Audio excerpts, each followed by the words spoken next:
I stood at my twin baby's funeral, my legs trembling so hard I thought they'd give out, when my mother-in-law Beatrix leaned over their tiny white caskets and said loud enough for everyone to hear, "God took them because he knew what kind of mother they had."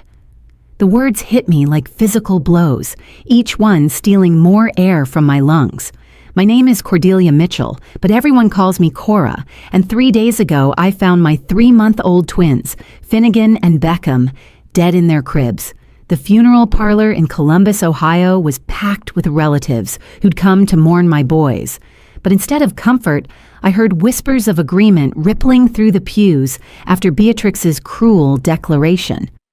"She's right," someone murmured behind me. "Some women just can't handle multiple children," another voice added. My husband Garrison stood right beside me, his pharmaceutical sales suit perfectly pressed, his face carved from stone, saying absolutely nothing to defend me. Not one word. I wanted to scream that Beatrix had tormented me from the day Garrison brought me home 8 years ago. I wanted to tell everyone how she'd criticized every bottle I made, every diaper I changed, every lullaby I sang to my precious boys. But grief had stolen my voice, trapped it somewhere beneath the unbearable weight crushing my chest. My parents, Jeremiah and Winifred, had just arrived from Seattle, but they sat 3 rows back, too far to hear what was happening, too far to save me from drowning in this nightmare. Then I felt a small hand slip into mine. My 7-year-old daughter, Delphine, who we call Delphi, stood beside me in her black dress, the one she'd worn to her spring piano recital just 2 months ago, when her baby brothers were still alive, still breathing, still filling our house with their precious cries. She squeezed my fingers 3 times, our secret code for "I love you," the same signal we'd created when Beatrix's visits became too much to bear. Beatrix's voice grew louder as she addressed the crowd, her gray hair perfectly coiffed despite the supposed grief of losing her grandsons. "Sometimes God shows mercy in mysterious ways," she announced, her voice carrying that false sweetness she'd perfected over the years, like poison wrapped in honey. "These innocent angels were spared from suffering. The Lord knows what's best, and he knew what kind of household they were in." My sister-in-law Nadine nodded vigorously from her seat, dabbing at dry eyes with a handkerchief. Uncle Clifford, Beatrix's brother, actually said amen like this was some kind of twisted church service instead of my baby's funeral. These people had eaten at my table, held my boys, told me what a wonderful mother I was just weeks ago. Now they stood in judgment, jury to Beatrix's prosecutor, while my husband remained a silent witness to my character assassination. Pastor John cleared his throat at the podium, clearly uncomfortable with the turn this service had taken. But even he seemed unsure how to redirect Beatrix once she claimed the spotlight. She donated thousands to this church over the years, bought her way into unquestioned authority, and now she was using my baby's funeral as her personal stage to destroy me. But nothing, absolutely nothing, could have prepared me for what happened next. Delphi released my hand and started walking toward Pastor John with the kind of determination I'd never seen in her young face. Her Mary Janes clicked against the funeral parlor floor, each step echoing in the sudden silence as every head turned to watch this little girl approach the podium. She reached up and tugged on Pastor John's black robe, and when he bent down to hear her, she spoke in a clear, unwavering voice that carried through the entire room. "Pastor John, should I tell everyone what Grandma put in the baby bottles?" The funeral parlor went ice cold. Beatrix's face transformed from false grief to genuine terror in a single heartbeat. Garrison finally looked up from his hands, and I realized my 7-year-old daughter was about to expose a truth that would shatter everything I thought I knew about how my babies died. 3 months before I stood in that funeral parlor, I believed I was living my second chance at happiness. Our home in suburban Columbus was the kind of place I dreamed about as a little girl. 2 stories, white shutters, a backyard with a swing set that Garrison had assembled himself when Delphi turned 5. The nursery I'd painted soft blue with clouds on the ceiling housed 2 cribs, 2 rocking chairs, and more love than I thought my heart could hold. Finnegan and Beckham had arrived after 5 years of trying, 5 years of negative pregnancy tests that felt like personal failures, 5 years of Beatrix reminding me that a real woman would have given her son more children by now. The morning the twins were born, I remember Garrison holding them for the first time, tears streaming down his face. "They're perfect, Cora," he'd whispered. And for once, just that once, I thought maybe we could be the family I'd always wanted. Even Beatrix had seemed softer that day, though she'd still managed to mention that her other son, Clifford's wife, had delivered naturally without any pain medication, while I'd given up and gotten an epidural. Our daily routine had settled into controlled chaos by the time the boys were 3 months old. I worked from home as a graphic designer, my laptop perpetually open on the kitchen table between bottle feedings and diaper changes. My clients were patient, understanding when a video call included baby sounds in the background. I'd found my rhythm, nurse Finnegan while Beckham slept, then switch, design logos during their synchronized naps, help Delphi with homework while wearing one twin in a carrier and rocking the other with my foot. It was exhausting, beautiful, everything motherhood should be. But Tuesdays and Thursdays were different. Those were the days.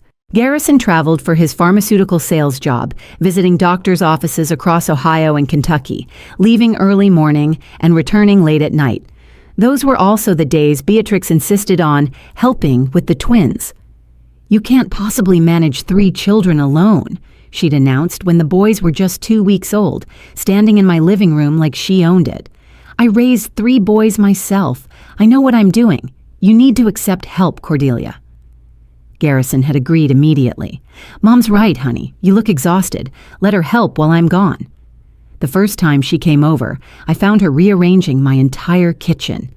"Bottles should be in this cabinet, formula in this one. You had everything mixed up." When I tried to explain my system, she'd given me that look, the one that said I was too young, too stupid, too inadequate to know anything about raising children. "I've been a mother longer than you've been alive, dear," she'd said, and that was supposed to end every discussion. Delphi noticed everything.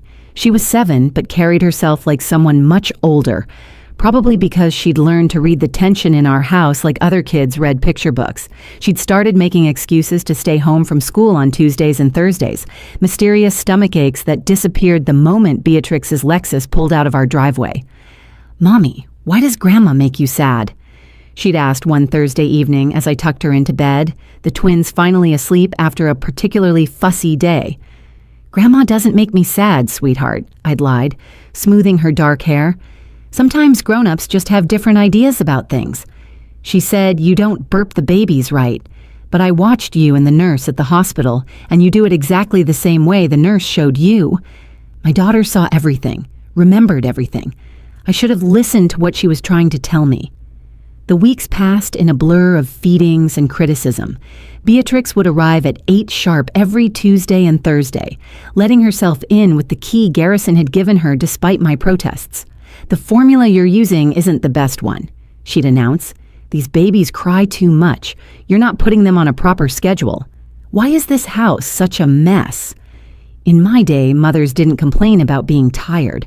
She'd hover while I nursed, making comments about how long it took, suggesting formula would be more efficient.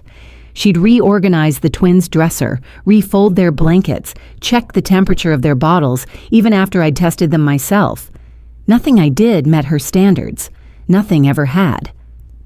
The night before my babies died, Garrison had called from his hotel in Kentucky. "How's Mom doing with her help?"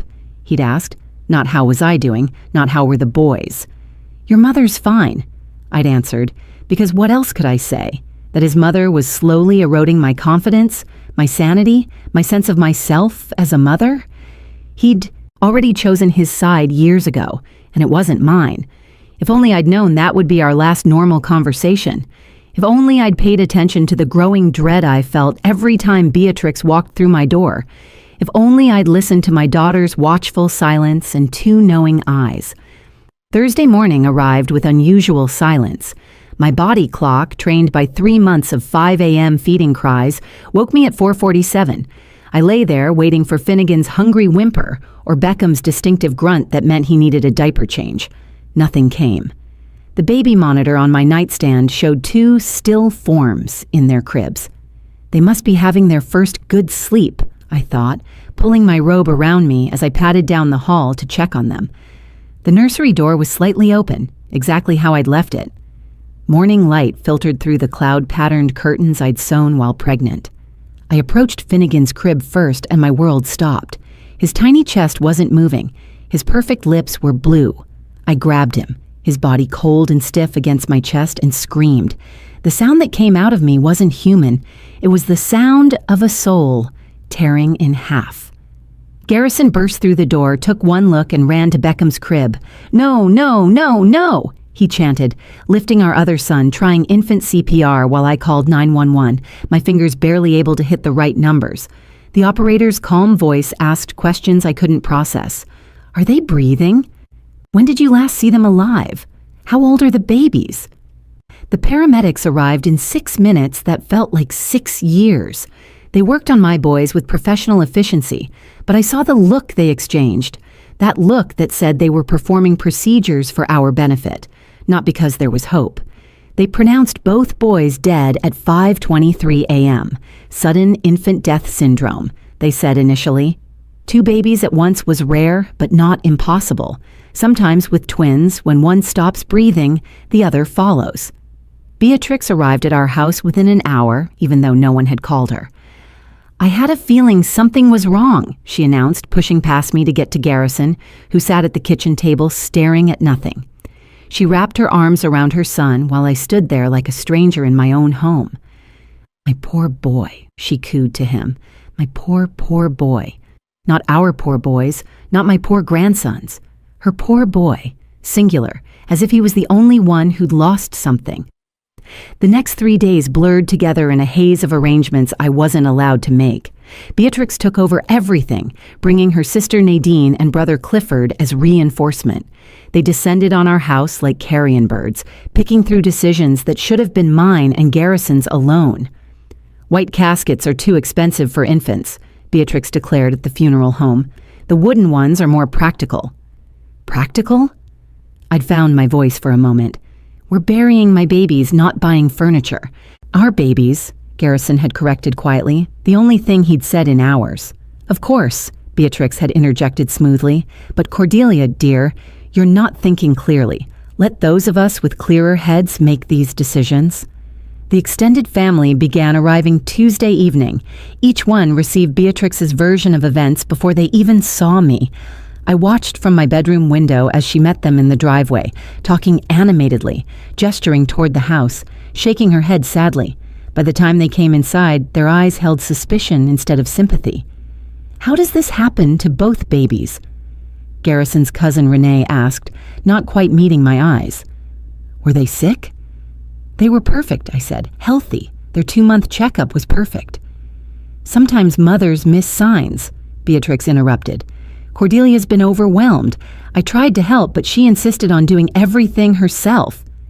That was a lie so bold I couldn't speak. She'd been there twice a week, controlling everything, criticizing everything.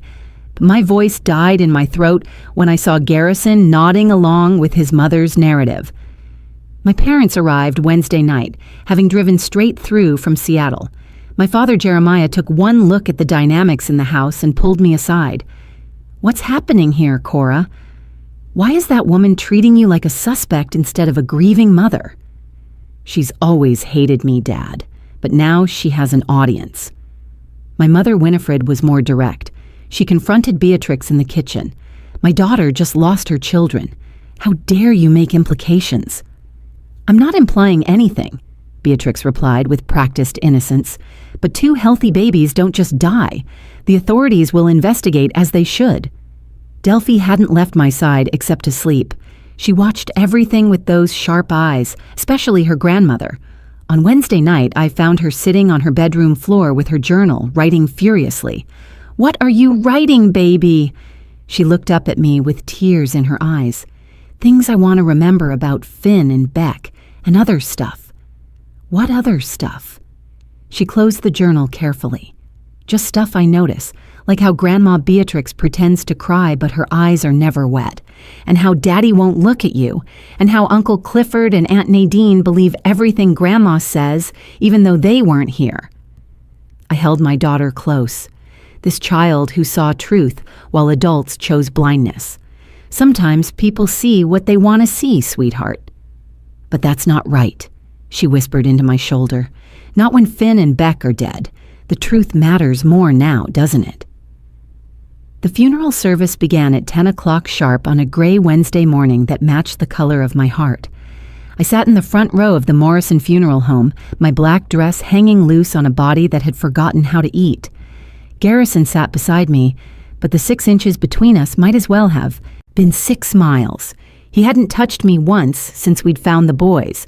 Not a hand held, not an arm around my shoulders, not even an accidental brush of fingers.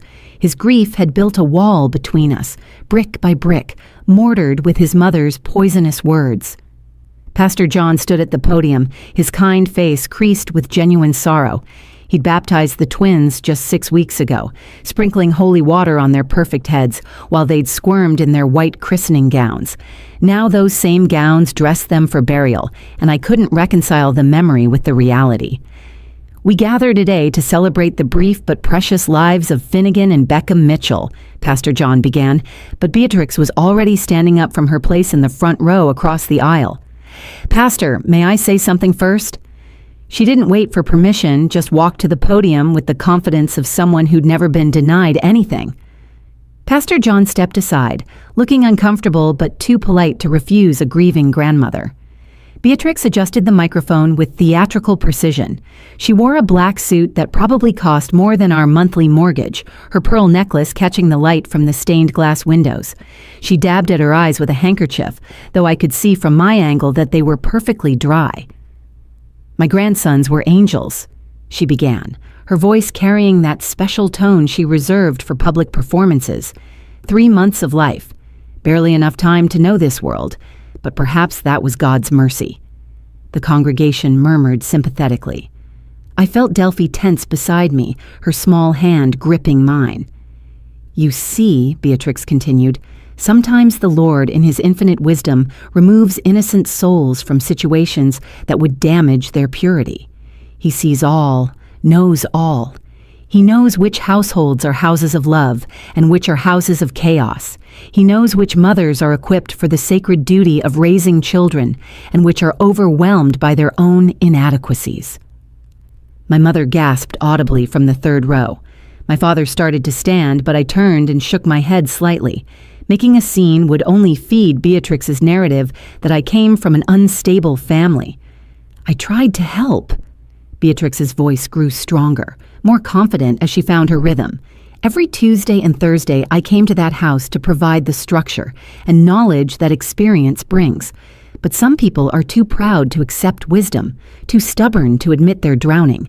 And now my son, my poor Garrison, has lost his boys because someone couldn't admit she needed more help than she was willing to accept. That's enough, Mother. Garrison finally spoke, but his voice was weak, barely audible. No, son, it needs to be said. God took those babies because he knew what kind of mother they had. A mother who insisted she could handle 3 children while working, who refused proper help, who was too proud to admit she was failing. Beatrix looked directly at me. Sometimes God's mercy looks like tragedy to those who don't understand his ways. Nadine stood up in the third row. Amen, sister. The Lord works in mysterious ways. Clifford joined in. Those babies are better off in heaven than in a chaotic household. My father was on his feet now, my mother trying to pull him back down, but it was like watching an avalanche gain momentum. Other relatives, people who barely knew me, were nodding along, creating a chorus of agreement with Beatrix's monstrous implications. She was always tired, someone whispered loud enough to hear. The house was never clean when I visited, another voice added. Postpartum depression, probably, came another speculation.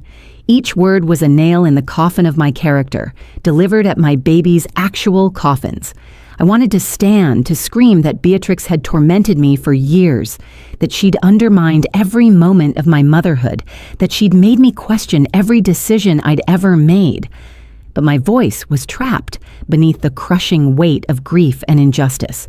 Pastor John cleared his throat, trying to regain control of his service, but Beatrix wasn't finished. "I just pray that if God blesses them with more children, lessons will have been learned. That pride won't overcome common sense again. That my son won't have to suffer another loss because someone couldn't admit their limitations." That's when I felt Delphi slip away from my side. She stood up with the dignity of someone far older than 7, straightening her black dress with careful precision. Her Mary Janes clicked against the funeral home floor as she walked not toward the bathroom, not toward the exit, but directly toward Pastor John. Every head turned to watch this small girl navigate through the sea of flowers surrounding the 2 white caskets. She reached the podium where Pastor John stood, reached up and tugged firmly on his black robe. The entire room fell silent. Even Beatrix stopped mid-sentence in whatever additional venom she'd been preparing to deliver. Pastor John knelt down to Delphi's level, and in that moment my daughter's clear voice rang out through the funeral parlor like a bell of truth. "Pastor John, should I tell everyone what Grandma put in the baby bottles?" The funeral parlor transformed into a frozen tableau. Beatrix's face drained of all color, her carefully applied makeup standing out against skin that had gone paper white. Her hand flew to her pearl necklace, gripping it so tightly I thought the string might snap.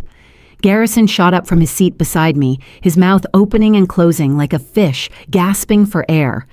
Every relative, every friend, every person who'd been nodding along to Beatrix's character assassination sat in stunned silence. Pastor John stayed kneeling beside Delphi, his pastoral training keeping his voice gentle despite the bomb that had just detonated. "What do you mean, sweetheart? What did you see?" Delphi stood straight, her chin raised, speaking with the clarity of someone who'd been holding a terrible secret.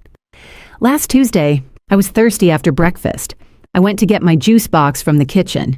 Grandma was standing at the counter with Finnegan and Beckham's bottles. She had Daddy's work bag open, the black one he takes on sales trips. She was crushing pills from his sample medicines and mixing the powder into their milk. "You lying little brat!" Beatrix shrieked, starting toward Delphi, but Pastor John stood, placing himself between my daughter and her grandmother. "Let the child speak," he said firmly. Delphi continued, undeterred. "She saw me watching and said the medicine would help them sleep better. She said good grandmothers make sure babies don't cry too much because crying means the mother isn't doing her job right. She said Mommy needed to learn that babies should be quiet." Garrison pushed past me, reaching the podium in 3 strides. "Delphi, baby, you must be confused. Grandma would never hurt your brothers." "I'm not confused, Daddy." Delphi reached into her small black purse, the one I'd let her carry to feel grown up at the funeral. She pulled out my old iPhone, the one I'd given her to play educational games. I took pictures. The phone's screen illuminated her face as she swiped to the photos. She held it up toward Pastor John first, then turned it toward the congregation. Even from where I stood, now on my feet and moving toward my daughter, I could see the image clearly. Beatrix at my kitchen counter, prescription bottle in one hand, medicine crusher in the other, 2 baby bottles lined up in front of her. "There's more," Delphi said, swiping through. "This one shows the medicine bottle label. It says sedative sample and has Daddy's company name on it. This one shows her pouring the powder into Finn's bottle. This one shows her shaking Beck's bottle to mix it in." My legs gave out.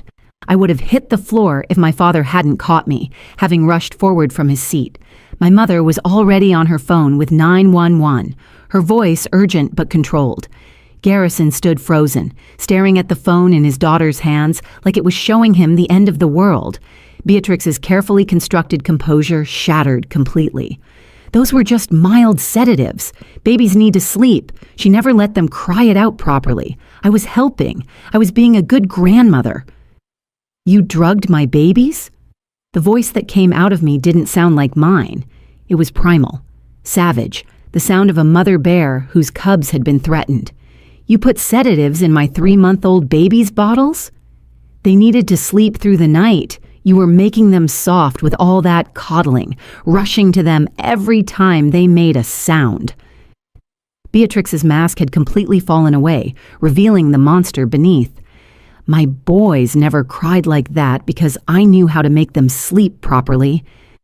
Garrison finally found his voice, and when he did, it came out as a roar. "Mother, what did you do? What did you do?" "I was fixing your mistake," she screamed back at him. "You married beneath yourself, had children with someone who couldn't handle them. I was solving the problem!" Pastor John had his phone out now, calling for police backup. Several relatives were recording everything on their phones. Nadine had collapsed in her pew, sobbing. Clifford stood slack-jawed, unable to process that his sister had just confessed to drugging infants. Delphi wasn't finished. "I wrote it all down too," she said, pulling a small journal from her purse. "Every time Grandma came over, what she said about Mommy, what she did with the bottles, how the babies acted after they drank them. They got really sleepy and wouldn't wake up even when Mommy tried to feed them. Grandma said that meant the medicine was working." She opened the journal, reading in her clear child's voice. "Tuesday, May 15th. Grandma put medicine in Finn and Beck's bottles again. She used more than last time. She said they needed to learn to sleep like dead babies. Those were her words. Sleep like dead babies." The funeral parlor erupted. People were screaming, crying, shouting. Someone yelled, "Murder!" Others called for justice. But all I could focus on was my daughter, this brave, brilliant child who had documented evil, when all the adults around her had been too blind or too cowardly to see it. Sirens wailed in the distance, growing closer. Beatrix tried to run for the exit, but my father and 3 other men blocked her path. She spun around wildly, looking for another escape route, but there was nowhere to go. The grandmother who'd stood at the podium minutes ago claiming divine righteousness was now exposed as a murderer. "I was helping," she kept screaming. "They needed discipline." Structure, not some weak mother who didn't know how to make babies behave. The police burst through the funeral home doors. Detective Patricia Morse, whom I recognized from the initial investigation, took in the scene with professional efficiency. Pastor John immediately approached her, gesturing toward Delphi and the phone she still held. Within moments, an officer was carefully bagging the phone as evidence, while another read Beatrix her rights. As they handcuffed my mother-in-law beside my baby's caskets, she looked at me with pure hatred. "This is your fault," she hissed. "If you'd been a better mother, I wouldn't have had to step in." The police station became our second home for the next 72 hours. Detective Morse worked with a pediatric forensic specialist to fast-track the toxicology tests on my babies. When the results came back, the medical examiner's face told me everything before she even spoke. Lethal levels of sedatives in both boys' systems. The medication was identified as a powerful prescription sleep aid from Garrison's sample collection, never meant for anyone under 18, let alone 3-month-old infants. The dose Beatrix had given them was enough to suppress their respiratory systems until they simply stopped breathing. The investigation uncovered the full horror of Beatrix's actions. Her computer history showed searches dating back 2 months. How much sedative for infant sleep, babies who won't wake up, making babies sleep through night medicine, and most chilling of all, infant overdose how much.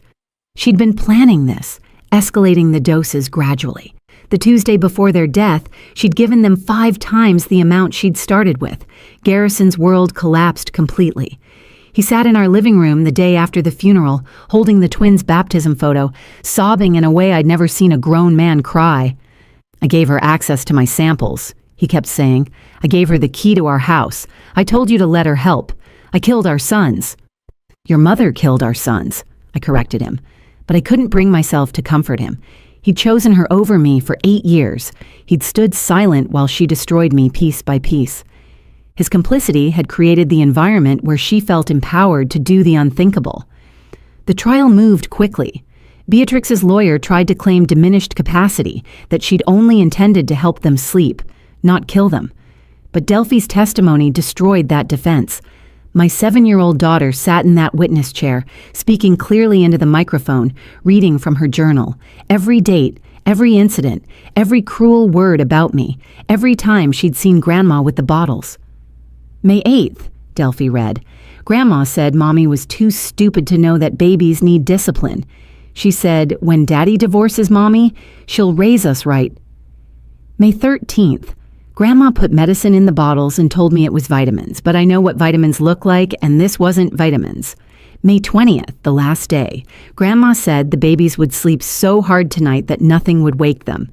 She laughed when she said it. The jury deliberated for less than 2 hours, guilty on 2 counts of first-degree murder, life without parole.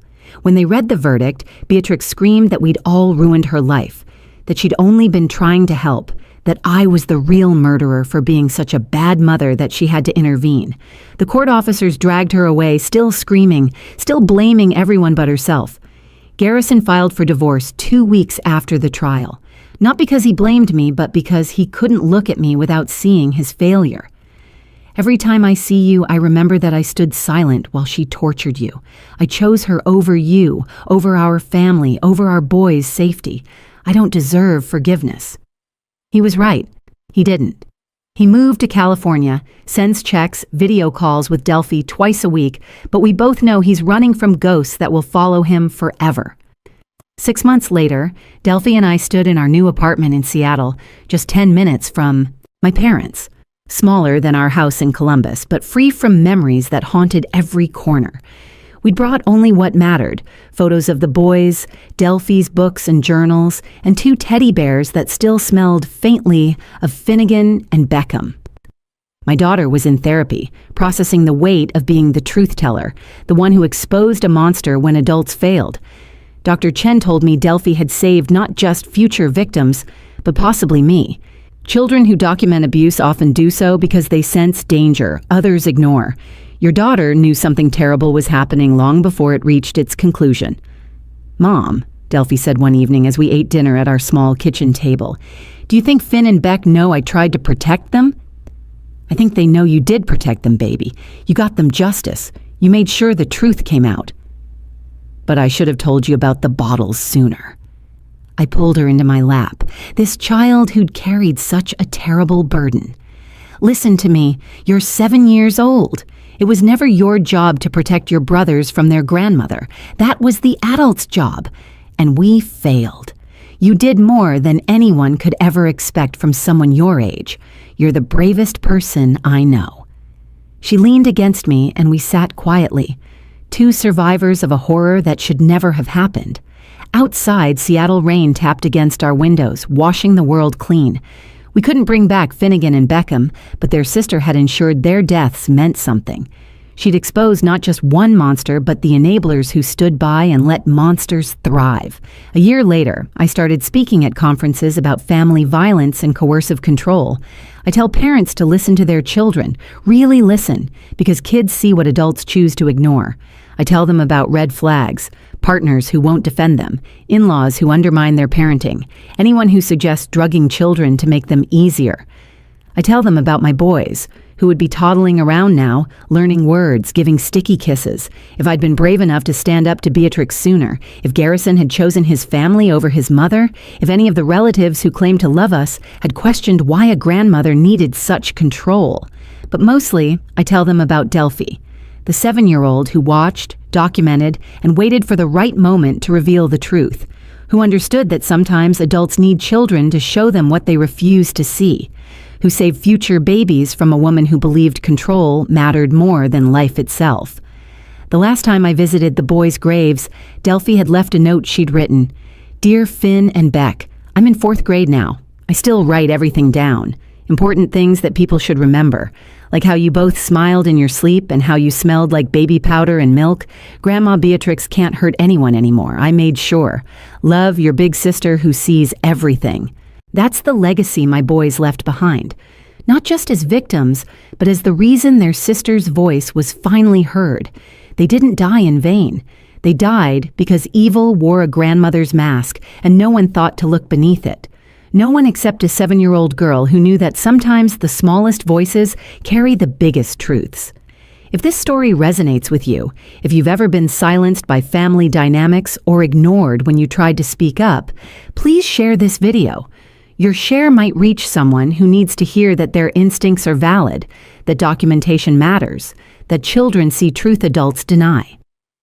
Comment below if you've experienced family members who enabled toxic behavior, or if you've had to stand up to someone everyone else protected. Your stories matter, and they deserve to be heard.